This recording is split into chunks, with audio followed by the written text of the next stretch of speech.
Alors bonjour tout le monde, ici Daniel Blouin. Je suis aujourd'hui avec mon ami Charles Auger. Charles qui a fait une grosse sortie de zone, un gros changement de vie, professionnel, personnel, à certaines époques de ta vie, que je connais déjà. Je trouvais ça très inspirant. Et tu as étudié en finance, tu as travaillé en finance. Tout d'un coup, tu as acheté le cinéma IMAX, que vous connaissez probablement en Europe. Tu es rendu dans le chocolat. Ouais. C'est des gros changements de vie. Oui. Tu peux-tu juste me résumer ton parcours depuis la fin de tes études? Puis après ça, on rentrera dans les détails de tes changements. Oui, bien écoute, moi j'ai étudié. D'abord, j'ai toujours voulu être dans les affaires. J'ai toujours voulu jouer là-dedans, entre guillemets, sans nécessairement savoir qu'est-ce que je voulais faire. J'ai une famille qui est beaucoup dans le milieu des affaires, fait que j'ai baigné là-dedans. Puis je voulais être là-dedans, mais tu sais, quand tu vas être dans un domaine, mais quoi exactement? Comment y arriver? Tu comme où? Comment? T'sais, Quand tu es jeune. Tu sais, quand tu es en secondaire 3, tu te dis, ben moi, je vais avoir un commerce un jour. Comment tu fais? Comment tu y arrives? Un commerce de quoi? De quoi? Ouais. Comment ça se marche? Tu sais, c'est pas comme des maisons, puis tu te promènes dans une rue, puis tu vois des pancartes à vendre. Tu sais, oui, certains qui peuvent dire, ben oui, il y en a des commerces à vendre, mais c'est pas tout à fait comme ça que ça fonctionne dans ta tête. Fait que j'ai étudié en finance. Pourquoi j'ai étudié en finance? Parce que pour moi, c'était une base. Je veux pas, la finance, les chiffres, la comptabilité, ça mène à tout. Je veux pas. Fait que je me suis dit, ça se rapprochait des affaires. Ça se rapproche des affaires aussi. Tu commençais un peu dans les affaires. Exactement. Puis tout au long de mon parcours, j'ai toujours fait des gestes pour me rapprocher de ça. Tu sais, j'avais des chums qui disaient « Hey, moi, je travaille dans des bars cet été, c'est le fun, je fais beaucoup d'argent, puis tout ça. » Puis moi, c'est pas ce que je voulais. Je voulais justement dire « Regarde, je vais appeler chez Nesbitt Burns, qui est un cabinet, une institution financière ici très, très, très reconnue avec la Banque de Montréal. Comme je te dis, c'est des brokers, des traders, qui travaillent sur la bourse, les bourses, les stock exchange, tout ça. Bien, je vais aller travailler avec eux. Tu sais, je demandais 6$ de l'heure pour aller travailler avec eux. Je voulais juste aller faire des photocopies, leur ménage, voir leur toi, tu voyais loin. Oui, parce que j'étais là, crème, je vais me servir de ça, je vais connaître des gens, je vais connaître du monde, je vais voir si j'aime ça, je vais explorer.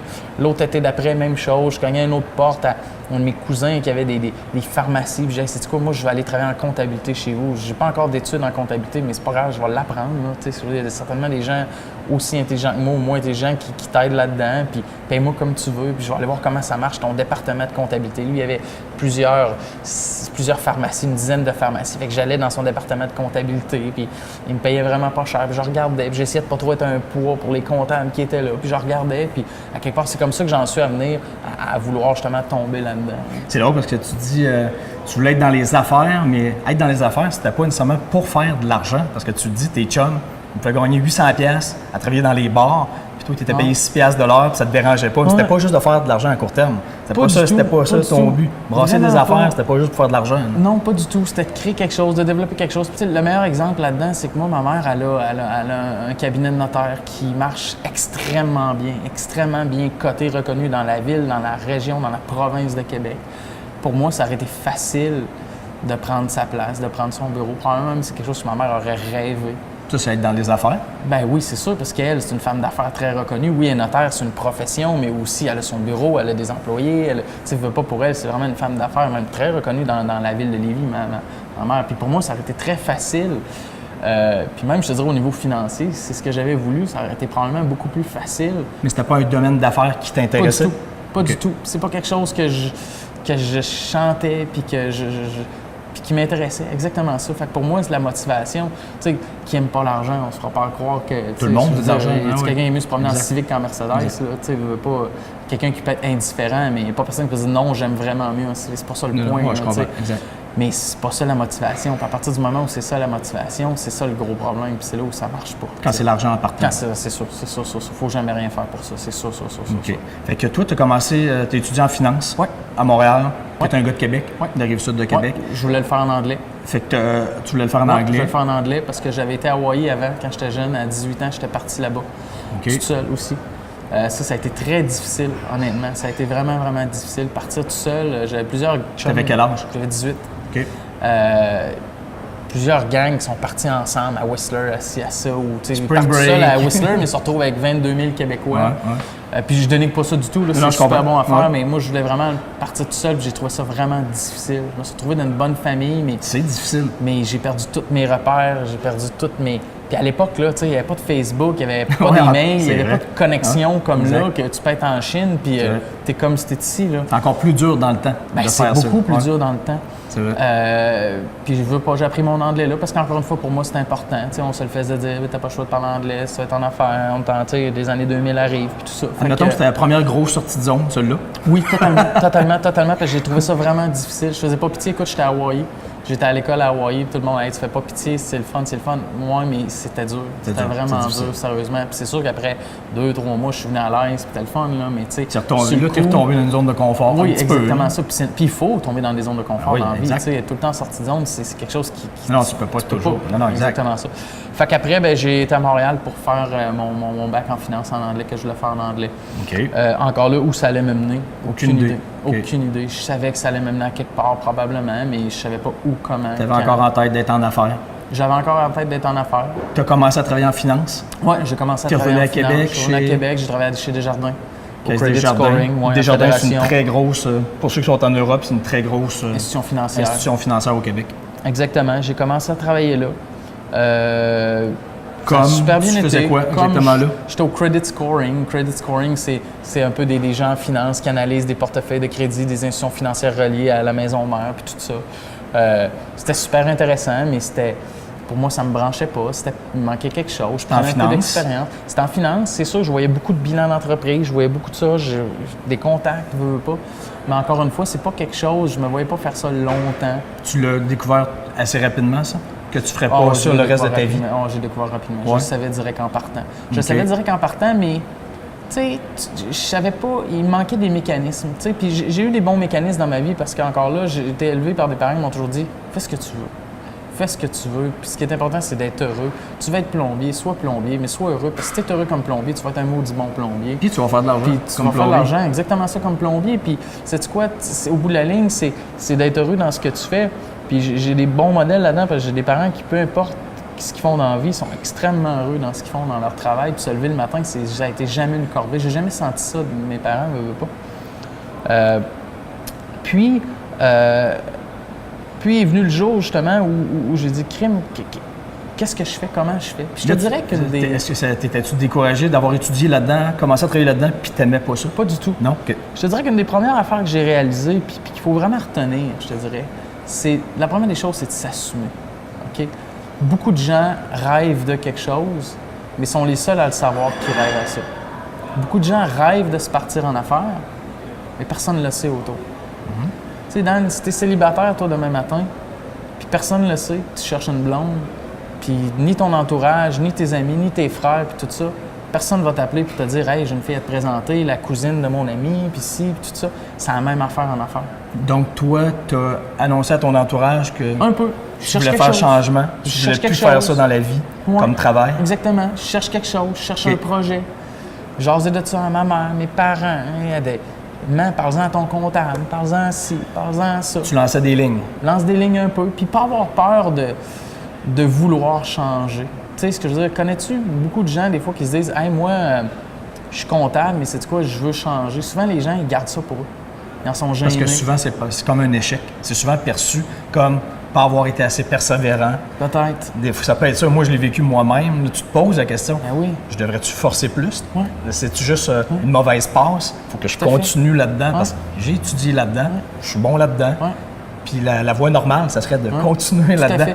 Mais c'est pas un échec. Il ne faut pas penser que c'est un échec de vouloir faire autre chose. Ouais. Puis probablement, plus tu vieillis, plus le sentiment est fort que tu dis. C'est plus probablement facile de faire ça quand tu es plus jeune parce que tu as moins à perdre, tu as moins à risquer. De faire un changement. Un changement. Mais il reste, comme je te dis, qu'il faut l'assumer. Puis ça, c'est la première chose que j'ai réalisée. Puis c'est quelque chose d'important pour moi. Ça a été un déclic majeur d'être capable d'assumer, de dire « OK, je veux faire ça. » Puis gang, j'ai pas peur. Puis c'est ce que je veux. Puis comme de fait, à un moment donné, il est arrivé un coup de téléphone. Puis il est arrivé un coup de téléphone pour me dire que le cinéma IMAX à Québec, aux Galeries de la Capitale, est en trouble financier. Puis que c'était ça. Point. Puis moi, à ce moment-là, j'ai eu un immense déclic parce que j'ai toujours aimé le cinéma. J'ai toujours trippé sur Hollywood. J'ai toujours... Quand j'étais jeune avec mes petits frères, puis j'avais 8 ans, on écoutait Police Academy sur notre VHS, puis je voyais le film commencer, puis tu voyais la boule Universal Studios, Puis avec la musique, je mettais pause, puis je reculais, puis j'écoutais le début du film, juste voir le logo Universal, puis tout. Ah ouais? Ça c'est weird, ça. Ça, c'est très weird, ça. Je suis très weird aussi. Le Universal qui tourne. Non, c'est ça. Moi, j'ai fast forward, ça. Non, moi, ça, je reculais, je mettais sur pause, puis tout. Puis là, j'ai fait tabarnouche, choqué. Puis moi, dans ma tête, j'avais beaucoup voyagé quand j'étais jeune. J'ai eu la chance de beaucoup me promener dans des villes américaines. Puis à toutes les villes américaines, je voyais, il y avait toujours un IMAX à quelque part. Dans chaque grosse ville, il y avait un IMAX, tu sais. Je dis, mon Dieu, ça peut pas disparaître, ça. Pourquoi? Comment ça? Fait qu'écoute, j'ai été là-bas, j'ai rencontré les gens en place, les directeurs, voir c'est quoi la situation. T'as appelé les propriétaires du IMAX? J'ai appelé Jack Roy. Qui allait plus ou moins bien. J'ai appelé un gars qui s'appelle Jack Roy, qui est bien connu dans la ville de Québec. Qui était directeur général du IMAX. Qui était directeur général, qui était pas propriétaire. J'ai dit, Jack, je me présente, j'étais un petit cul, j'ai 24 ans à l'époque. Là, t'as 24 ans. Ouais. Quand j'ai le premier coup appelé Jack, j'avais 24. Pas 35, pas 50, 24. Écoute, Jack, au début, il prenait presque pas au sérieux. J'ai dit, écoute, je vais aller te rencontrer. Mais toi, t'étais sérieux, là? Ben oui, j'étais sérieux. Tu voulais acheter le IMAX à 24. Tu pensais à ça? Ben oui. C'était loin d'être fait. Je savais aucune idée comment j'allais fonctionner. Je savais aucunement ça prenait comment d'argent, ça marchait comment, puis tout. Combien ça coûte? Combien ça coûte. Mais tu sais, j'avais quand même un background, je veux pas en finance, tu sais, je voyais quand même des chiffres, je m'étais quand même outillé. Tu sais, ce qui est important des fois avant de faire un changement, c'est qu'il n'y a rien qui se fait par magie non plus. Tu sais, c'est bien beau la volonté puis le rêve, mais tu sais, demain matin, si tu rêves d'être chanteur, d'être joueur de hockey, c'est pas juste une question de rêve. Faut que tu commences par patiner. Tu sais, faut que tu t'outilles pour y arriver. Tu sais, puis je m'étais quand même outillé entre guillemets. Tu sais. Ce que tu faisais à l'époque que tu n'aimais pas en finance, là te servait. Oui, c'est ça. Sans le savoir. Exactement. Fait que je suis débarqué là, j'ai signé une entente de confidentialité, j'ai eu accès à leurs chiffres. J'ai lâché ma job. T'as lâché ta job avant d'avoir acheté? Oui, totalement.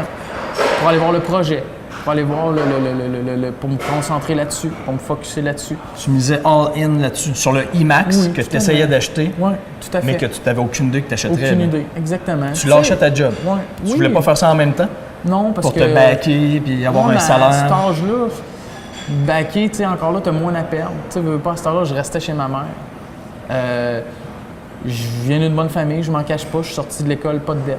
OK. Tu sais ce que je veux dire. Fait que t'étais pas en trouble financier à court terme, fait que tu pouvais te permettre de faire ça. Ben, tu sais, je veux dire quand même que je travaillais pas 2-3 mois, tu sais, c'est sûr que ça changeait un peu de quoi dans ma vie, mais tu sais, pas tant que ça pour le projet, pour le vivre, pour le sentir. Tu sais, c'est sûr que j'avais pas 3 enfants, puis une maison à payer, puis un auto, puis ma blonde qui travaille pas parce qu'elle est enceinte, ou tu sais, je mets ça au pire, là. Non, je comprends. Mais c'est ça la réalité. Mais tu disais pas... si je lâche ma job, je me ferme des portes. OK, tu penses pas que ça te faisait pas peur? Non, tu sais ce que je veux dire. Tu sais, des jobs de nos jours, à l'époque, on était en 2004, tu sais, veux pas, il y en a, là. Parce que chez Desjardins, je veux dire, il y en a qui doivent rêver de travailler là. Ça doit être une belle job. C'est une belle job, mais tu sais, veux pas des belles jobs en finance. Belles conditions, sécures. C'est sûr. L'entreprise ne fera pas faillite. Non, c'est sûr. On s'entend. C'est ça, mais encore là, c'est ça qui fait que j'avais du fun à me lever le matin? Non. Tu sais, puis encore là, c'était pas l'argent. Puis moi, ben, je suis devenu obsédé par ce projet-là. IMAX. Ouais, je suis devenu obsédé. Écoute, j'arrivais là le matin, quasiment avant leur staff à eux. Pour fouiller les chiffres. Pour regarder. Tout fouiller. OK, les papiers. Tout fouiller les chiffres, tout fouiller. J'ai bâti des chiffres Excel, écoute, des chiffriers Excel qu'on travaille encore avec aujourd'hui. Basés sur leur historique, leurs chiffres, puis tout ça, voir leurs défaillances. Puis à l'époque, c'était 10 hommes d'affaires super connus qui avaient ça. Qui étaient propriétaires. C'était tous des gars de Canadian Tire, des gars qui sont dans McDo partout au Québec, puis tout ça. C'était un regroupement d'hommes d'affaires. Puis tous des gars solides. Tu sais, les Simard, écoute, c'est des gars de réputation, d'hommes d'affaires. Puis là, t'es là, aïe aïe, ces gens-là ont eu de la difficulté avec cette entreprise-là. Puis c'est des kingpins. Puis là, toi, tu penses toi, que à 24 ans, tu d'acheter dis, ça. moi, je vais être meilleur qu'eux autres. Tu comprends? C'est comme, OK, comment je vais faire ça? Puis à travers tout ça, ça a été un long procédé de 3-4 mois de négociation. Parce qu'il faut comprendre que l'entreprise avait des difficultés financières. C'est ça. Il faut comprendre qu'IMAX, c'est une trademark. IMAX Corporation, c'est une compagnie canadienne. C'est pas à toi, ça. Non, il y en a partout sur la planète, un peu comme. Fait qu'il y a un lien à travailler avec eux, évidemment. Comme quelqu'un demain matin veut un McDo ou un Tim Hortons, ça marche pas comme ça. Il y a une maison mère avec laquelle tu t'entendes. Après, il y a des anciens actionnaires avec lesquels il faut t'acheter. Après, il y a un syndic de faillite qui est là et qui représente des créanciers. Il y a le centre d'achat. Et après, il y a le centre aussi. d'achat qui est les Galeries de la Capitale. Parce que le IMAX fait partie Et dans du la centre. Galerie de la Capitale. Puis c'est la bâtisse appartient, mais pas le terrain. En tout cas, je ne veux pas rentrer trop dans le long, mais c'est un dossier extrêmement compliqué. Puis pour moi, ça a été l'école de la vie, puis extraordinaire. Puis ça m'a amené à négocier avec des gens de 40, 50 ans, avec beaucoup de métiers, qui me prenaient zéro crédible. Fait que ça a été de monter mon pitch, de voir qu'est-ce que ça prend en argent. Puis après, je le trouve où, l'argent? Je fais ça comme. Monter mon plan d'affaires. Écoute, puis après, ben, ça a été d'aller cogner à des portes, cogner aux portes des banques, cogner aux portes. Puis tu sais, encore là, j'étais un peu outillé, je savais les banques comment marchaient, je travaillais de l'autre côté de la clôture. On était à Sodec. Écoute, on était présenté notre pitch aux Adams, les propriétaires des Galeries de la Capitale à l'époque. Tout le monde essayait tout le temps de détruire le pitch. Tout le temps. Il te challengeait tout le temps. En malade. Écoute, je me souviendrai toujours d'une rencontre deux rencontres. Une fois à Sodec, je suis sorti de là quasiment en pleurant. La Sodec, c'est un organisme. C'est un organisme culturel au Québec qui finance les entreprises, justement. C'est une entreprise gouvernementale qui finance les entreprises culturelles. Puis les IMAX, c'est quelque chose de culturel pareil. C'est un bout documentaire, c'est une institution pareille de la Ville de Québec, puis tout ça. Fait que j'étais leur faire un pitch à eux. Écoute, sur mes chiffres, mes prévisions, puis pourquoi ça marcherait, puis tout ça. Parce qu'écoute, à l'époque, les IMAX perdaient beaucoup d'argent tous les années. Ils perdaient presque $1 demi-million par année. Ça coule à terre vite, là. C'est du sang rouge qui coule à terre. Là, toi, tu veux acheter ça. Acheter ça en disant, moi, ça va marcher. Fait que, tu sais, c'est comme les gars, les filles là-bas à Sodec démolissent mon plan. Je sors de là, j'appelle des gens de partners que j'ai commencé à trouver, puis tout ça. Écoute, ça marchera pas, ça n'a pas de sens.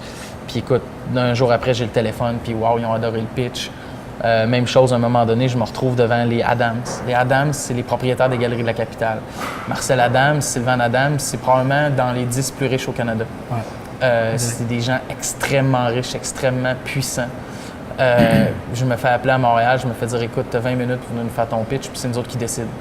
Parce qu'eux, avec la loi, avec le bail, puis tout ça, ils ont des liens sur ce qui va se passer dans la bâtisse qui est dans les Galeries de la Capitale. Toi, tu devais payer un loyer aux Adams des Galeries de la Capitale. Mais encore là, eux, ils ont le contrôle de la bâtisse. Je te donne un exemple. J'aurais voulu l'acheter puis transformer ça en gros bar. Tu peux pas. Ils n'auraient pas voulu parce que c'est une mission familiale. Il y a le mégaparc puis tout ça. Fait que je monte à Montréal encore, là, le petit cul, j'arrive. Écoute, je tombe dans une salle. Je rappelle qu'il y a 24 ans. Ouais, je tombe dans une salle avec les gars, écoute, tout autour de la table. Puis je me fais dire, écoute. Là, t'es tout seul? Je suis tout seul. T'as pas un avocat, non, un comptable? Zéro. Je vais là, à frette, tout seul. Puis je me fais dire, t'as 20 minutes pour nous dire c'est quoi ton projet, comment tu penses, pourquoi t'es l'homme de la situation, puis tout. Puis je me suis toujours Dan, écoute, toute ma vie, je commence, puis c'est en anglais. En anglais, en plus. C'est en anglais. Ah là, Hawaii commence à te servir. Oui, il commence à me servir beaucoup. Écoute, puis... Mais je suis quelqu'un qui... Moi, le track, j'ai toujours aimé ça. Moi, quand j'étais au secondaire, là, préparer mon exposé oral une semaine d'avance. Ça te stresse pas? J'étais pas bon. J'étais même pas bon. Tu sais, demain matin, je me dis, bon, j'ai mon exposé à faire la semaine prochaine, je l'écris. Ça coulait pas, ça sortait pas. Et j'ai toujours bien fonctionné. T'improvises sur le moment. Avec le gun sur la tête. Je comprends. Moi, plus je me retrouve hors de ma zone de confort, plus je performe. J'ai toujours eu ça, je te dirais. Puis ça, c'est, je te dirais, j'ai bien de défauts, hein. Mais je te dirais, c'est ma plus grande qualité. Quand je me retrouve dans une zone qui n'est pas la mienne, je suis confortable. Le stress, je le canalise bien. Ça t'excite? Un peu. Ça t'écrase? Non. Tu sais, il y a des gens, justement, c'est pas le gambling, je suis pas gambler pantoute, mais tu sais, le côté, justement, stress, le côté pression, tout ça. Fait que moi, ça m'a fait faire un pitch de la mort. Puis je suis arrivé là, j'étais stressé pour mourir. Moi, ça, j'allais dire, mais t'étais stressé. Pour mourir. C'est pas comme t'arrives là puis t'es à l'aise parce que t'aimes ça sortir de ta zone de confort. Tu sais, je savais même pas que je pouvais avoir les coups de moite dans la vie. Beau, hein. Ça te donne quand t'es rendu avec les coudes de moite. Ouais, et voilà. Puis écoute, la première des affaires, c'est qu'il dit ça. Il dit, Charles, bon, ben, en anglais, dis-nous pourquoi t'es la bonne personne, puis tout ça. Why you? Ouais, c'est ça. Puis je commence à dire, je pense que. Tout de suite, il m'arrête, il lève la main, il dit, écoute, le jeune, si tu fais rien que penser, puis t'es pas plus certain que ça, sors d'ici, on n'a pas de temps à perdre. Ça a commencé comme ça. Ça a commencé comme ça. Si tu fais juste penser, puis t'es pas plus certain que ça, sors d'ici, on n'a pas de temps. Là, tu commences à avoir les genoux moites. Tout, moi. J'imagine. Écoute, j'ai tout perdu les cheveux que j'avais sur la tête. C'est pour ça que. Pas sûr, je comprends. Et voilà. Puis ça, je te dirais que c'est une des plus belles leçons de ma vie que j'ai jamais eues de ce gars-là. Puis j'ai jamais eu l'occasion de dire à Sylvain Adams. De dire, écoute, ça m'a resté. Ça a valu une année d'école à temps plein. Si t'es pas sûr, va-t'en. Si t'es pas sûr, va-t'en. Mais d'un autre côté, c'est pas parce que t'es pas sûr qu'il faut pas que tu y ailles non plus. Exact. Mais tu sais, il faut pas te dire, hey, je suis pas sûr de faire un changement, donc je reste chez nous. Non, non, non. On sera jamais sûr de ça. On sera jamais sûr à 100%. Il n'y a pas de garantie de rien. Il y a certaines choses qu'il faut que ça soit ancré fort en toi. Exact. Puis c'est un peu ça que ça voulait dire. C'est si tu fais juste penser que... Tu t'essayes. Ben, tu sais, ce que je veux dire, c'est toi demain matin que tu es chanteur ou tu vas être dans la Ligue nationale de hockey. Si tu fais juste penser que tu vas être pas pire ou penser que tu vas être capable peut-être de mettre les efforts, vas-y pas, là. Mais tu l'as dit, là. Si t'es sûr à 100% d'être capable de mettre les efforts, vas-y. Tu as dit un mot important, tu étais obsédé, toi, par ça. Ah, j'étais obsédé. Ça revient souvent à ça, dans une obsession. Tout à fait. Tout à fait. C'est un mot majeur, je pense. Tout à fait. Fait que c'est ça. Fait qu'écoute, le projet a marché. Ils ont accepté que ce soit toi Ils ont après ton accepté. pitch. Je me suis entendu avec IMAX, je me suis entendu avec tout le monde. J'ai trouvé un groupe de financiers, c'est-à-dire j'ai trouvé la SODEC qui sont embarqués, j'ai trouvé une institution financière, j'ai trouvé du capital privé, des amis, des contacts. Un de mes partners qui est encore partner avec moi aujourd'hui, Simon Labadie, qui est le mari de ma cousine, de qui j'ai appris mais énormément. Ça a été mon mentor, j'ai appris avec lui à travailler, je te dirais, fort. Tu sais. Puis ça finit justement qu'on a tout racheté tout le monde, on a tout repayé tout le monde, puis on est resté moi et lui encore, puis on est encore moi et lui là-dedans dans l'aventure. Là, t'étais rendu à 25, 24, à 25, ça commençait à 25 ans. T'achètes le nouveau propriétaire du IMAX à Québec. Une place super en vue. Connaissant qui allait très mal. Qui allait très mal. Exactement ça. Ça a été de revirer la situation rapidement. Ça a été d'étudier pourquoi ça marche pas, pourquoi que moi ça marcherait, quels gestes on peut faire concrètement, autant au niveau financier, autant au niveau marketing, autant au niveau du produit, à tous les niveaux. Ça a été de ramener une opération simple. Ça a été tellement de travail à tous les niveaux de l'entreprise. Mais tu sais, au-delà de tout ça, c'était le fun. Au-delà de tout ça, c'était trillant. Au-delà de tout ça, c'était... Écoute, les heures que j'ai mis là-dedans, les discussions que j'ai eues au téléphone, les courriels à toutes les heures du matin. Tu sais, moi, j'étais chez nous, puis c'était comme ma blonde, ben va jouer, là. Tu sais, ce que je veux dire, vas-y. Tu sais, moi, c'était un gamin qui va jouer dehors quand j'allais là. Parce que là, tu es rendu à 35 ans. Oui, exact. Tu es encore propriétaire du IMAX, c'est encore à toi, tu es encore impliqué là-dedans. Yes. Mais au début, il n'y a pas, je veux dire, ça allait mal. Il n'y a pas une fois que tu t'es dit, qu'est-ce que j'ai fait là? Est-ce que ça s'est mis à bien aller tout de suite ou il y a eu, non, ça c'est pas une période de transfert? C'est ça. Mais non, mais j'ai jamais dit qu'est-ce que je fais là. Jamais. T'as jamais pensé, t'as jamais douté? Jamais. Que tu étais embarqué dans... Jamais, je te dirais. Dans Puis un moi, paquet dans la de troubles. vie, quand je vais à quelque part, je m'organise pour jamais douter, genre. Puis c'est bon de douter, puis probablement que c'est sain, puis probablement que n'importe quel professeur dirait douter, ça t'amène... Non, moi, je remets les choses en question, je me re-challenge tout le temps, je me pose des questions, mais douter sur le fondamental de qu'est-ce que je fais là. Je doutais sur mes gestes là-bas, je doutais sur est-ce que j'ai pris la bonne décision aujourd'hui de faire tel geste, mais sur le fondamental de est-ce que j'aurais pas dû ou dû embarquer dans cette expérience-là, dans cette vie-là. Jamais. Tu t'ennuyais pas de ton travail d'analyste financier chez Desjardins? Jamais. Au contraire, je te dis. Au contraire, tu sais, j'ai vraiment compris, puis je me suis vraiment trouvé, puis j'ai fait aïe, je suis chanceux parce que je l'ai trouvé vite. À 25 ans, ça a été cow-boy. J'ai été capable de rallier des institutions financières, j'ai été capable de rallier des investisseurs privés parce qu'encore là, partir une business de zéro, c'est une chose. C'est difficile. Mais partir une qui était sur le bord de la faillite, qui fait moins qui a 1 million par année. Tu sais, moins 500, peu importe. Tu pars avec 2 strikes, tu pars avec des fournisseurs que quand tu appelles Pepsi, puis tu leur dis, puis je dis Pepsi, écoute, parce que Alex Coulombe, c'est une business ici bien en vue à Québec, avec des très, très bien implantés. Tu leur dis, écoutez, vous avez perdu X 1000 avec telle entreprise, moi je suis le nouveau propriétaire, j'ai 25 ans, puis vous allez voir, ça va bien aller, mais vous payer. Sérieusement, tu as du monde à convaincre. Ça prenait un peu de culot. En tout cas, une grosse confiance. Un peu d'arrogance aussi. Un peu d'inconscience aussi. D'ignorance aussi. D'ignorance, sérieusement, d'ignorance. Puis tu sais, puis moi, je tripe beaucoup sur les jeunes, je te dirais. Sans dire que je tripe pas sur les gens plus vieux, c'est pas ça le point, mais la jeunesse, là, c'est une richesse qui est incroyable. Puis tu sais, c'est difficile de faire des sorties de zone comme on parle, plus t'es vieux, mais quand t'es jeune, c'est le temps de le faire parce que t'as rien à perdre. Tu sais, ce que je veux dire, moi, tu sais, quand tu vis d'un 3,5, quand même, tu perds tout, tu vas vivre dans un 2,5, tu downgrades pas tant que ça. Puis si tu restes chez tes parents, encore plus facile. Ramasse-en de l'argent. Tu downgrades pas tant que ça, tu sais, veux pas. Fait que c'est le temps, puis si je te dirais, je me suis placé pied vite, Puis encore là, j'avais déjà un bon réseau de contacts. Ce réseau de contacts-là a grandi à gauche puis à droite, puis de travailler avec des gens. Puis moi, j'aime ça, les gens. J'aime ça travailler avec le monde. J'aime ça. C'est une grande richesse pour moi, le monde autour de moi, tu sais. Puis souvent, c'est ce qui fait la différence, tu sais. Connaître des choses, c'est une chose, mais connaître du monde, c'est encore mieux. Tu sais, connaître du monde, c'est encore mieux. Puis du monde qui tiennent à toi, qui tiennent à ton projet pour les bonnes choses, pour les vraies choses, tu sais, veux pas. Maintenant, tu trouves, parce que tu es encore propriétaire du Mac, ça va bien aujourd'hui? Oui, ça va bien. Très bien, beaucoup mieux que oui, ça allait à l'époque. Oui, totalement. Écoute, ça a été 10 ans plus je tard. dirais que ça a pris peut-être 1 an et demi à relever comme il faut. Je te pose la question parce que moi, je le sais, on a travaillé ensemble sur le IMAX. J'ai vu la progression du IMAX. Beaucoup. Je sais que ça va bien aujourd'hui. Mais je te dirais, aujourd'hui à Québec, tout le monde sait c'est quoi, tout le monde sait c'est où. Ça, c'est sûr. Tu sais, il y a pas de... C'est une business qui est bien implantée. Un changement de cap complet. Là. Totalement, qui fait partie entière des galeries. Oui, exactement ça. Puis je te dirais, j'en suis très fier, puis c'est ma plus grande réalisation à ce jour. Tu sais. Puis ça, on a tellement travaillé pour, puis j'en suis super fier. Ça a été une grosse sortie de zone à l'époque. Parce que l'analyste financier a acheté un cinéma à 24 ans. Ouais. Tu en as fait une autre dernièrement. Yes. Peux-tu nous en parler un petit peu?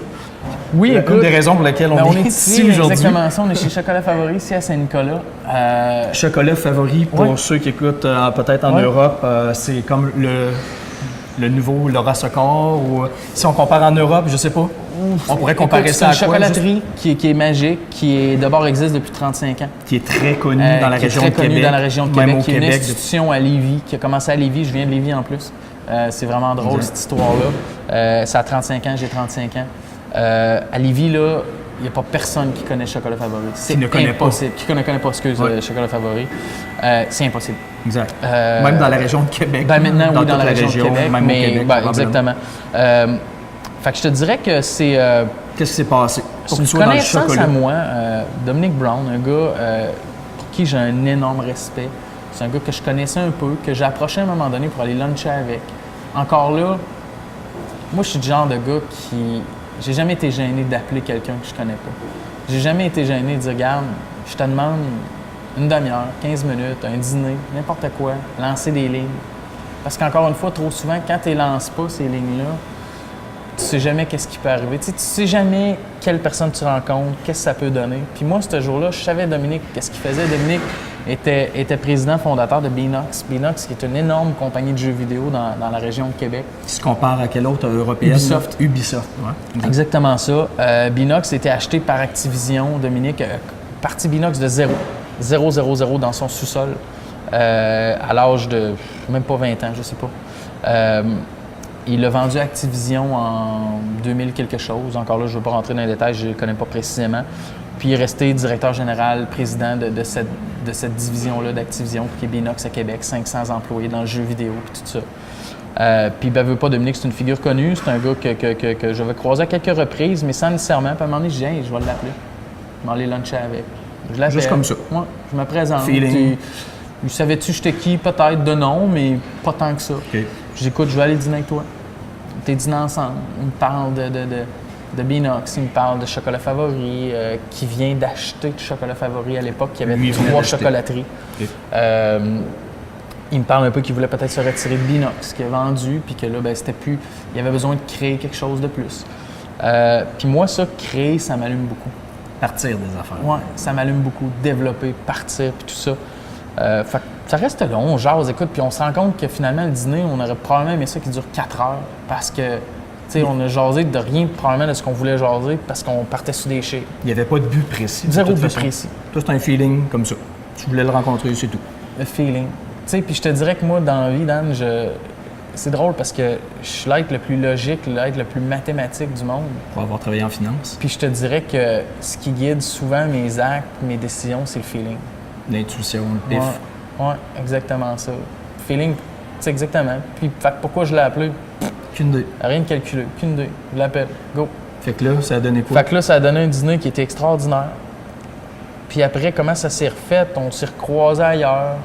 On a relunché ensemble, on a resoupé ensemble. Puis à tous les coups qu'on se voyait, bien, on brainstormait. Lui brainstormait sur ma business, je brainstormais sur la sienne. La chimie était bonne. La chimie était extraordinairement bonne. Puis les deux, on se rejoignait beaucoup.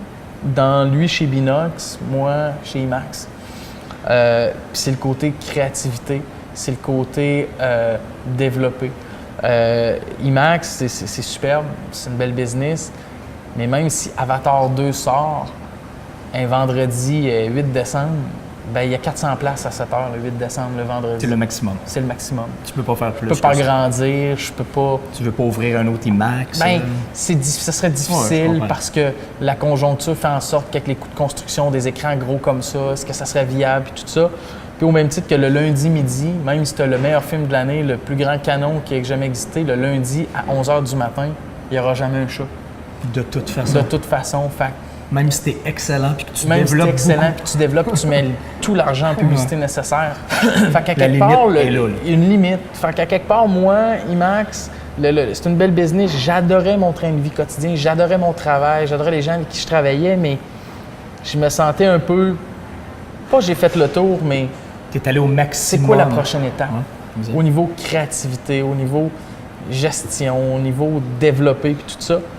Puis Dominique, c'était probablement la même chose avec Beenox. Puis encore là, je ne veux pas parler pour lui, mais c'est ce qu'il a toujours dit publiquement. Tu veux pas, il faisait tourner la roue. Il y avait 500 employés, c'était énorme. Ça devient la routine de la gestion. La routine, la gestion, puis le développement est fait, puis tout ça. Puis Dominique, ben, c'est une des raisons pourquoi il a acheté Chocolat Favori, qui est une business de 35 ans, pour dire crime, je crois au marché, je crois au projet, puis tout ça. Puis moi, ben, quand il a commencé à me parler de ça, ben, je connaissais énormément bien Chocolat Favori. Je suis né la même année dans la même ville, puis tout ça.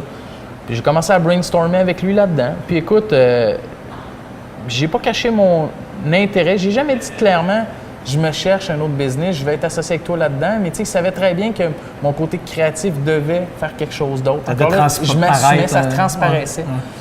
Puis à un moment donné, écoute, je me souviendrai toujours, on avait le lancement de Philippe Lapéry, un de nos amis communs, à l'Aquarium de Québec, de son agenda. Puis Dominique, il dit, écoute, faut qu'on se parle. J'ai une idée de fou. Puis je veux que tu lâches ta job, je veux que tu viennes avec moi. Puis tu sais, écoute, comme je te dis, ça a été un gros choc parce que c'est quelque chose que je voulais entendre. Mais que, tu sais, des fois, quand tu vas entendre de quoi, t'es comme pas sûr que, pareil, tu veux y faire face pour vrai. C'est comme un rêve, un fantasme. Là, si ça arrive pour de vrai, je fais quoi? Tu sais, c'est exactement ça. Là. Je fais quoi? Puis là, c'est un Y. C'est un Y. Puis Dominique, ben, je cherchais pas un partner financier. Je cherchais pas... pas besoin de ça. Il n'y avait pas besoin... C'est un gars des plus créatifs et intelligents que je connaisse sur la planète. Pas besoin nécessairement de moi comme tel, tu sais. Mais je te dirais qu'on se rejoignait probablement tellement sur des choses, sur la vision qui a fait crime, garde, on a besoin de l'autre peut-être, puis peut-être que le match est bon. Juste un autre feeling, autre intuition. Feeling. Mais tu sais, encore là, lui, ce qui venait, c'était pas, comme je te dis, chercher un actionnaire qui va être dans plein de patentes, puis qui va dire, OK, c'est un placement, puis tout ça. Je voulais venir quelqu'un qui vienne corps et âme, comme quand j'étais au IMAX, j'étais là corps et âme, puis c'est ce qui a fait ça a marché. Fait que ce que ça venait avec, c'était un peu de lâcher ce que je faisais. Fait qu'il t'a fait une proposition de devenir partenaire de Chocolat Favori pour développer Chocolat Favori et de laisser IMAX tout en demeurant propriétaire. Oui, tout à fait. Okay. Tu sais, il n'a jamais dit « il faut que tu laisses IMAX » et je ne laisserai pas IMAX non plus. Je suis propriétaire, je suis encore impliqué, mais c'est plus mon train-train quotidien, c'est plus mon travail quotidien. Maintenant, c'est Chocolat Favori. Maintenant, je suis un employé de Chocolat Favori, je suis plus un employé d'IMAX. Je travaille au Spin Media, c'est ma business, c'est mon ADN, c'est ma vie pareil, mais c'est plus mon train-train quotidien. Là, c'est Chocolat Favori. Fait que de dire du jour au lendemain, je quitte une job, je quitte des gens que j'aime, je quitte un revenu. Parce que veux pas, j'avais un revenu comme employé. Exact. Parce qu'au-delà d'être propriétaire dans la vie, quand tu as une business, tu es un employé. J'étais directeur général. Là, il faut que quelqu'un d'autre le fasse. Il faut que quelqu'un d'autre le fasse. C'est challengeant énormément. Puis tu te poses beaucoup de questions pourquoi je fais ça.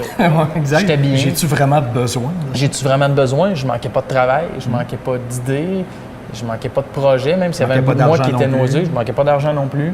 J'étais très bien, j'avais une belle vie, un bon salaire. Qui probablement, même à court terme, j'allais diminuer pour passer là, pour passer avec Chocolat Favori. Parce qu'encore une fois, Chocolat Favori, le but de tout ça, puis ce qui m'a toujours allumé, ça n'a jamais été l'argent. Puis Dominique, ça a été très clair. Il dit, Charles, si tu cherches un sideline ou un citron à presser pour faire plus d'argent, oublie ça. T'es pas à bonne place. C'est pas le but. Moi, c'est pas ça que je veux. Je veux que chaque dollar qu'on fait, qu'on réussit à créer comme richesse, qu'il soit réinvesti pour changer notre marque, pour bâtir une place comme ici qui est formidable à Saint-Nicolas. C'est comme le Disney du chocolat. Puis je veux qu'on conquérisse le monde comme ça. Fait que comme de fait, écoute, dans les derniers mois, on a ouvert ici à Saint-Nicolas, on a ouvert à Trois-Rivières, on a ouvert à Boucherville. On a rentré la fondue au chocolat, qui est notre produit vedette, dans tous les IGA à travers la grande région de Québec. IGA, c'est une grande chaîne d'alimentation. On est rentré dans les fruits et légumes. On rouvre sur la rue Cartier un 8e magasin au mois de novembre. Il va y avoir d'autres annonces, évidemment, qu'on ne peut pas faire, mais je veux dire, on ne s'arrêtera pas là. Fait que pas pour nous, c'est de créer ça, c'est de bâtir ça, c'est de bâtir un empire artisanal du chocolat québécois, une fierté québécoise, tu sais. Fait que ça, pour moi, ce projet-là, ça a valu tout l'or du monde, veux pas. Puis encore une fois, c'est pas l'argent, c'est pas le standing, c'est pas rien. Tu sais, je veux dire, c'est le thrill, c'est la passion d'être avec des humains, puis de fighter, puis de sauter dans le vide, je te dirais. Puis tu sais, moi, sauter dans le vide... Tu dis sauter dans le vide, une chose qui m'a surprise, que tu m'as dit avant l'entrevue, c'est que probablement ta plus grosse sortie de zone, c'est elle. Oui. Moi, ça m'a surpris, parce que moi, dans ma tête, c'était à 24 ans, quand tu es passé de la finance au IMAX. Mais pour toi, c'était de passer d'être entrepreneur, propriétaire du IMAX, à entrepreneur, propriétaire de chocolat favori. Vraiment, oui, parce qu'encore là, tu es plus vieux, tu as plus d'acquis, tu as plus à perdre. Ouais, exact. C'est vrai. Tu sais, veux pas, tu te lances là-dedans, qu'est-ce que ça va faire? Ça va-tu marcher? Tu te lances avec des nouveaux associés, parce qu'on a associé aussi le bras droit de Dominique depuis longtemps, qui est Virginie Fauché, qui aujourd'hui, on forme un trio extraordinaire. Mais oui, tu as un feeling que tu le sens, mais tu n'en as pas de preuve pareille. Comment ça va aller? C'est un mariage, là, puis ça fait pas longtemps tant que ça qu'on se connaît. Comment ça va fonctionner, comment tout ça. Fait qu'il y a un gros risque là-dedans, tu sais, puis tu veux pas embarquer dans quelque chose pour après dire hey, finalement, ça marche pas. Plus c'est gros, plus le risque est gros. Plus c'est gros, plus le risque est gros, plus la perception est... Tu sais, pas que Québec, c'est un petit village. Qu'est-ce que les gens de ton entourage... Parce que quand on fait une sortie de zone, c'est souvent un des freins. Qu'est-ce que les autres disent autour de nous? Est-ce qu'ils te trouvaient fou? Ou non, qu'est-ce que tu fais là? Non, parce que tu sais, les gens qui me connaissent bien savent justement que j'ai besoin de ce thrill-là. Jamais personne ne m'a trouvé fou parce que de bord, tout le monde connaît l'entreprise Chocolat Favori. Ouais, beaucoup de gens connaissent Dominique. Pour moi, de travailler avec Dominique et Virginie, c'est un privilège. C'est une manière d'apprendre, même si on a probablement autour du même âge. C'est d'apprendre un et l'autre. Puis présentement, puis moi, j'aime apprendre, je te dirais. Puis présentement, c'est fou depuis 1 an, tout ce que j'ai appris. J'imagine. Tout ce que j'ai réalisé, tout ce que j'ai découvert. Puis ça, pour moi, c'est mon gaz. C'est mon gaz. Plus complet, tu as plus de cordes à ton arc. Totalement. Des situations différentes, des situations de stress, ça me sort de ma zone de confort, totalement. Tu sais, quand tu fais la même job depuis 8-9 ans, tu es dans ta zone de confort. Là. Tu sais, moi, je serais tombé sourd et muet puis aveugle. Je veux dire, IMAX, je l'aurais géré pareil puis ça aurait bien été. Exact. Tu comprends? J'exagère, mais c'est une image, tu sais.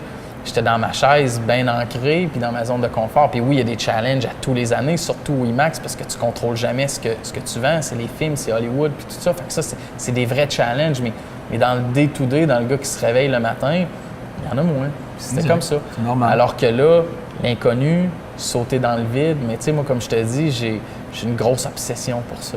Tu sais, sauter dans le vide. Encore obsession. J'aime ça. Ouais, j'aime ça. Je te dirais, ça m'allume, ça m'excite, ça me challenge. Puis je suis quelqu'un qui aime travailler, puis qui aime aimer travailler. Tu comprends? Tu sais, moi, je suis pas un workaholic, j'aime ça. Tu n'as pas l'impression tant que ça de travailler. Non. Même si tu travailles beaucoup. Tu sais, puis si tu es intelligent, ce que je viens de dire, c'est comme un alcoolique qui dit « Moi, je suis pas alcoolique, j'aime ça. » Tu sais, je suis pas super intelligent. Ouais, pas allumé. Mais tu sais, j'aime ça, j'aime ce que je fais. Puis ça, pour moi, encore une fois, là, c'est la plus grande richesse. J'ai tellement de monde que je connais que ils sont pas malheureux dans leur job, mais... À demi heureux? Ils font leur job pour faire leur job. Parce que dans la vie, on a décidé qu'il fallait avoir une job. La société a fait... On parlait de société tantôt avant l'entrevue. La société a fait qu'il faut avoir une job. Puis souvent, le mot « job » est perçu comme difficile. Il ne faut pas que ça soit trop le fun, tant que ça. C'est pour aller gagner de l'argent. Alors que... Quand tu es le samedi puis tu vas jouer au baseball avec tes amis, au frisbee ou promener avec ton chien, ta raison, c'est juste pour avoir du plaisir, je te dirais. Puis moi, je te dirais, ma plus grande richesse, c'est pourquoi je fais ça, c'est pour avoir du plaisir. J'aime ça, me lever le matin. Moi, c'est jamais un challenge, tu sais. Ce matin, écoute, à 1h15 du matin, j'étais sur FaceTime avec Dominique. Puis on se FaceTimait pour la job, puis tout. Puis c'était pas... mon Dieu, c'est pas... Faut que je fasse ça. Il y a bien des gens pour qui, par contre, vont faire « Mon Dieu, pauvre lui ». Il n'est pas capable de décrocher. Ouais, je comprends. Tu sais, moi, aller en vacances, pas mon cellulaire, décrocher sur mon travail, j'ai beaucoup de misère. C'est pas ton but nécessairement non plus. Non, mais tu veux pas te décrocher, t'aimes ça. Ben, ces gens-là, souvent, je leur dis, toi, quand tu vas en vacances sans tes enfants, décroches-tu de tes enfants? C'est ça, exact. Aimes-tu tes enfants? C'est sûr que tu veux peut-être des fois moins penser à tes enfants. Puis c'est sûr que quand je vais en vacances, je suis pas un freak, là, je pense pas tout le temps à ma job. C'est pas ça le point. Je comprends. Mais je l'oublie jamais parce que je l'aime toujours. T'aimes ça. Elle me passionne, puis tout ça. Puis ça, je te dirais, c'est la principale, c'est l'outil principal. T'as bien beau avoir toute la formation du monde. T'as bien beau être neurodocteur en je sais pas quoi. Mais si t'as pas l'outil d'aimer ce que tu fais, c'est pas de devenir workaholic, ça c'est le Non. mauvais côté de... C'est le mauvais Ça devient côté. malsain. Non. Mais quand t'aimes ça. Là. Mais Tu encore sais là- que c'est le fun. moi, pour moi, quelque chose qui serait malsain, c'est quelqu'un qui va devenir workaholic pour l'argent, pour le prestige, Pour les mauvaises pour les raisons. mauvaises raisons. Tu sais, veut pas. Mais quand c'est que t'aimes ça, tu sais, qu'est-ce qu'il y a de malsain à travailler 2 heures le samedi matin quand ta blonde fait d'autres choses? Tu sais, je veux dire, tu sais, je suis pas en train de dire que je sacrifie beaucoup de choses pour ça, mais tu sais, moi, je te donne un exemple, il y a des gens qui jouent aux jeux vidéo. À 35 ans, là, eux autres, là, le soir, là, leur blonde est couchée, puis ils se tapent une bonne petite heure de jeux vidéo, puis ça les relaxe, ça les détend. Moi, je joue pas aux jeux vidéo. Moi, là, de mettre mes mails à jour, de travailler, puis c'est sûr qu'il y en a qui vont me dire « Hey, t'as pas de vie, t'es donc bien plate. » Non, tu me connais, je suis Non, pas mais plate exact. dans la Non, vie. pas du là. tout. Tu sais, je suis capable d'avoir du fun, Exact. mais j'aime ça faire ça. J'aime ça faire ça. Fait qu'à quelque part, c'est le fun, puis qu'est-ce qui va arriver de tout ça, je le sais pas. Ouais, qu'est-ce qu'on te souhaite pour les... Qu'est-ce que je te souhaite pour l'avenir? Continuer à aimer sauter dans le vide. Continuer à aimer sauter dans le vide. Tu sais, il faut comprendre, je suis pas un gars qui... Tu sais, c'est dangereux d'être à la recherche de sauter dans le vide, puis je suis pas à la recherche de ça. Tu sais, je suis pas à la recherche de « Hey, là, j'étais avec chocolat faut favori, que- ouais. l'année prochaine, Avec un ça autre. va être un autre bébé, puis ça va Exact. être un autre, puis changer, puis pas du tout. C'est pas ça le but. C'est pas ça le but, Exact. pas en tout. Je suis un gars, tu sais, j'aime ce que je fais, puis j'espère que ça va être pour longtemps, puis tout ça, mais j'espère justement, puis c'est une des raisons pour laquelle je suis ici, que la business dans laquelle je suis présentement, je sens qu'elle va pouvoir me challenger longtemps, parce que dans ce qu'on fait, sky's the limit, tu sais. Les gens en Europe ont peut-être déjà vu nos cannes de chocolat. Nous, c'est de conquérir le monde. Je vous dis, nous autres, notre chocolaterie sur Fifth Avenue, on va la vouloir, puis on va l'avoir. Puis en Europe, c'est la même chose. J'en Puis doute même pas. C'est ce qu'on vise. Fait qu'à quelque part, l'ultime bout est beaucoup plus loin que là où il était. Puis c'est ce qui fait que je suis très bien, puis je suis super heureux. Puis oui, ça a été un gros challenge de sauter dans le vide, mais tu sais, c'est une des plus belles choses que j'ai jamais faites. Écoute, merci infiniment pour ton Yes. témoignage. Ça fait plaisir. Histoire très inspirante. Merci. Écoutez, si vous travaillez Yes, présentement merci. en finance, Lâchez tout. dites-vous que ça se peut d'acheter un cinéma. ouais, et Et voilà. si vous êtes propriétaire d'un cinéma, Dites-vous ça se que ça peut se peut une chocolaterie. que vous Mais tu sais- deveniez propriétaire d'une Ouais. chocolaterie. Mais tu sais, C'est dans- des choses qui arrivent. Tu sais, tout se peut. Puis, tu sais, je te parlais un petit peu avant l'entrevue que dernièrement, ça fait quelques mois, je donnais une conférence devant des jeunes de 5e année pour savoir qu'est-ce qu'ils veulent faire plus tard dans la vie, c'est quoi l'entrepreneuriat, puis tout. Puis, tu sais, ce que je leur disais, c'est regarder autour de vous. Puis, ça, c'est... Quand je prends un petit verre, des fois, le soir, je viens que sur la théorie de la roche. La théorie de la roche, c'est bien simple. C'est quand je prends un verre, là. C'est que, regarde autour de toi, tout est fait par des humains. Mon téléphone, Tout ta est inventé, chemise, tout mon est- chose, le gilet, la table, la tuile, tout ce que vous voyez autour de vous, là, c'est des humains qui ont inventé, Quelqu'un qui y a ont pensé. designé, qui ont pensé, qui ont calculé, qui ont mathématisé, qui ont optimisé, qui l'ont produit, qui l'ont mis en marché, qui l'ont distribué, sauf les roches qui à terre. Les roches T'as qui à raison, terre c'est sont là, sont tout le temps là. Il n'y a personne qui a pensé. Puis il n'y a à personne qui a pensé, puis ils sont là depuis 3 milliards d'années. ça. À puis part peut-être Dieu. Oui, c'est exactement ça. Ouais, exact. Ça, ce que ça veut dire, là, c'est que tout est faisable. Parce que tout a été fait par des Il y a humains. d'autres choses qui s'en viennent. Puis il y a d'autres choses qui s'en viennent qu'on À n'est chaque même pas année au de la courant. vie. Qu'on n'est même pas au courant. Tu sais, veut pas. Puis ça, ben, comme je te dis, c'est la plus belle preuve que tout est faisable. c'est pas de tomber dans la pensée magique, mais c'est la réalité. Tout ce qui était fait autour de vous, regardez, il y a un humain qui l'a fait, sauf à peu près les roches, là, puis quelques végétaux. Là, on ne tombe pas dans les détails, mais c'est ça pareil. Puis j'ai souvent entendu aussi que les jobs qui vont exister la majorité des jobs qui vont exister dans 10-20 ans n'existent même pas aujourd'hui. Tout à fait. Comme les jobs qui existent aujourd'hui, il y en a beaucoup qui n'existaient pas il y a 15-20 ans. T'sais. Facebook n'existait pas il y a 15 ans. Ils font juste ça dans la vie, travailler. Exactement. Réseaux sociaux, peu importe. Juste l'évolution des dernières années, à tous les niveaux, dans 10, 15, 20, 30 ans. Et ça ne fait que s'amplifier. Ça ne fait que s'amplifier. Puis au bout de la ligne, on va tous finir à la même place, on le sait. C'est quoi le but, je pense? C'est d'avoir du fun. Je te dirais que plus je vieillis, plus je ramène ça au fun. Tu sais, veux pas... tantôt, je parlais de l'argent et tout ça. L'argent, pour moi, ça n'a jamais été un gaz, ça n'a jamais été un carburant. Puis souvent, c'est la somme de tout. Puis c'est drôle, puis je vais finir là-dessus. Quand j'étais à Hawaii, aux États-Unis, à l'école, ils me disaient à tous les Américains, mettez vos ordres de priorité dans une business. C'est quoi de 1 à 10? C'est-tu l'argent? C'est-tu le service à la clientèle? C'est tout ça? Puis moi, j'étais le seul dans la classe qui avait mis l'argent comme dernier. Tout le monde fait « Hey, comment ça? Puis je disais toujours, l'argent, là, c'est une conséquence à quelque chose. C'est pas... Tu comprends? C'est si tu fais ça, si tu aimes ton travail, si tu te défonces, si tu travailles fort, si tu es bien dans la vie, puis tout, l'argent, il va arriver à un moment donné. Ça va suivre naturellement. Il va suivre naturellement. Si tu penses en fonction de ça en premier, il va être plus dur à aller chercher. C'est toujours ce que ça a fait. Puis interview n'importe quel grand homme d'affaires, ils vont tous te raconter la même maudite patente. Oui, t'en as qui pensaient à l'argent puis qui ont fait une passe de cash court terme puis tout, mais les gens qui sont bien dans leur peau, qui ont développé puis qui ont gagné beaucoup de sous à long terme, souvent, c'est des gens qui pensaient pas à ça. Puis c'était pas leur gaz puis leur fuel puis leur oxygène. Puis ça a fini que crime, ils en ont fait parce que justement, il y avait tellement les bons pions aux bonnes places, puis la bonne passion, puis de pas avoir peur de sauter dans le vide, puis de prendre des risques, puis de s'assumer. Tu sais, ce que je disais au début de l'entrevue, s'assumer, c'est l'affaire la plus importante qu'il n'y a pas. Tu sais. Fait que ça, je te dirais que c'est pas mal ce que j'ai essayé de retenir, puis c'est ce que je vais essayer de retenir puis de transmettre à mes enfants si un jour j'ai des enfants. Tu sais. Écoute, je sais pas pourquoi, mais j'ai absolument rien à rajouter. Et voilà, c'est terminé. Merci infiniment. Donne-moi 2 secondes. Yes, paye sur le piton. Non, même pas. Même pas, c'est pas grave. Yes. Écoute, je te le donne. Je sais que tu l'as lu déjà. Yes. Donner à quelqu'un, un de tes employés, un ami, peu importe. C'est sûr que oui. Merci infiniment Merci à toi pour ton témoignage. Lisez ça. Et nous autres, on se revoit bientôt pour une nouvelle sortie de zone. Bye.